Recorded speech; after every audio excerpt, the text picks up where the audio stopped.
Ok, une nouvelle vidéo sur, toujours sur l'onglet Saisie de notes, et puis on arrive à la fin de ce petit panneau, la saisie de notes, qui nous aura pris un peu de temps, mais voilà, on arrive au bout.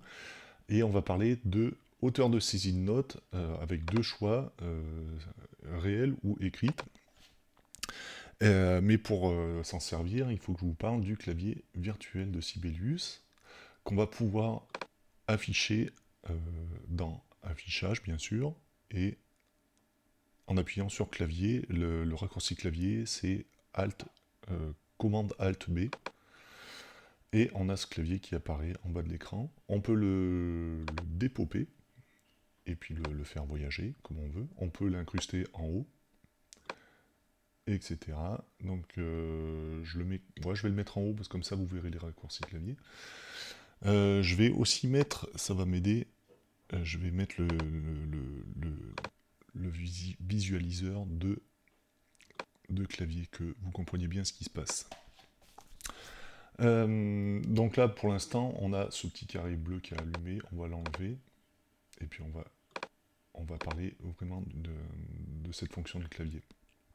Donc quand on écrit des notes d'habitude, on va utiliser A, B, C, D, E, F, G, enfin voilà, les touches qui se suivent bien sûr. Mais là, avec ce clavier, on va faire en sorte que notre clavier alphabétique se transforme en clavier de piano. Et on va avoir les notes, les touches blanches de Q à K, donc Do, Ré, Mi, Fa, Sol, La, Si, Do. Les touches noires, ça va être les touches qui sont entre les touches blanches, donc Do, Do dièse, Ré, Ré dièse, Mi, Fa, Fa dièse, Sol, Sol dièse, La dièse, Si, Do. Et donc vous aurez votre clavier, MIDI directement dans le programme. Donc on va regarder ça. Cette touche, je ne sais pas à quoi ça sert. On la met sur Auto et on n'y touche plus. Cette touche-là, c'est la taille du clavier. Alors, je peux le mettre en médium, en grand ou en petit. Je vais le laisser en grand, comme ça on voit bien ce qui se passe. On a une touche, donc entrée AZERTY, et une touche basculée en mode de notes et d'accords. Ou, je dirais, ou d'accord plutôt. Donc si on va réassigner des nouveaux raccourcis clavier, et pour ce faire, on va appuyer sur cette touche. Le raccourci clavier, c'est Alt-Shift-Q. Alors, je mets ça qu'on voit, et on a l'octave dans laquelle on va écrire est en blanc. Si on veut descendre d'octave, si on veut écrire dans l'octave inférieure, on va appuyer sur W. Donc, plus on appuie sur W, plus ça descend. Et X, ça fait monter la tessiture d'écriture. Donc mon mode AZERTY, donc je vous ai dit Alt-Shift-Q est enclenché. Je mets sur mon piano, j'appuie sur N pour saisir mes notes, je choisis ma valeur de notes, et puis je vais écrire mes notes. Alors attendez, je vais me mettre en Do majeur, parce que j'en ai marre de transposer. Pardon. Ah oui, il faut sortir du mode AZERTY. Et je me mets en Do majeur. Là, N, j'appuie le mode AZERTY, et j'écris mes notes. Donc j'ai écrit donc de Q à K sur mon clavier numérique. Je peux descendre d'une octave et puis écrire que les altérations.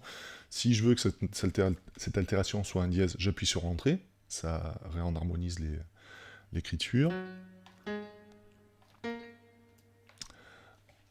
Et donc ici, j'ai mes notes, mes touches noires. Si je veux écrire un accord, donc je vais passer en mode accord. Donc là, il n'y a pas de raccourci clavier. Vous pouvez en choisir un. On va aller dans les préférences. Donc, préférences. Vous allez dans raccourci clavier. Fenêtre de clavier. Donc là, je vais l'enlever, on n'en a plus besoin. Fenêtre de clavier. Mode d'accord. Et vous pouvez ajouter un raccourci clavier. Vous pouvez choisir Shift Q. Ça marche. Il n'est pas assigné, donc vous vous pouvez le choisir. Donc, je fais entrer, enfin non, j'appuie sur N, je choisis ma valeur note, et puis je passe en mode accord. Donc là, j'ai toujours mon mode AZERTY, je passe en mode accord en plus, et je vais écrire mon accord. On va changer d'octave, ça va être bien déjà.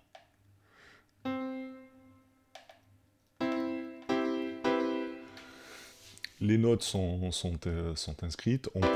On peut, avec la souris, on peut choisir les notes aussi. Hein, c'est faisable aussi. Et donc maintenant, on va parler un peu de la saisie de notes en son réel ou en son écrit. Donc si je me mets sur la partie de corps anglais, si je suis en son réel, quand je vais écrire Do, Ré, Mi, Fa, Sol, La, Si, Do, alors hop, je me mets là, j'enlève le mode accord, et bien ça va m'écrire les notes, mais transposées. Vous voyez le truc? C'est-à-dire que voilà, il fait en sorte qu'on ait le son réel du corps anglais, donc il écrit une quinte au-dessus. Par contre, si vous recopiez un score qui est transposé, je vous conseille de vous mettre en hauteur de saisie écrite. À ce moment-là, si je recommence, alors je vais mettre un Fa dièse parce que le corps anglais est en sol majeur. Vous voyez que voilà, j'ai écrit Do, donc j'ai écrit Do et ça a écrit un Do, etc.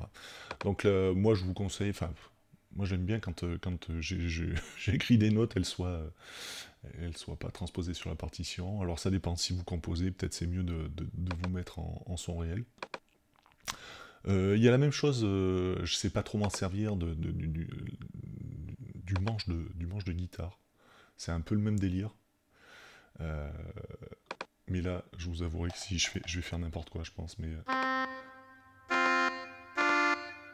je sors du mode accord. Voilà, donc pour les amis guitaristes, vous avez la même chose que le clavier de piano, vous avez la même chose sur un manche de guitare. Je suis pas guitariste. On peut changer on peut mettre une jolie guitare, on peut changer la couleur. Voilà, c'est de l'esthétique. Hein. Voilà, bon, ben, j'espère que ça vous a aidé. La prochaine fois, on s'attaque à ça. Bon, je vous avoue que je m'en sers pas tout le temps, voire peu, voire pas, mais faut bien en parler. Allez, à très bientôt.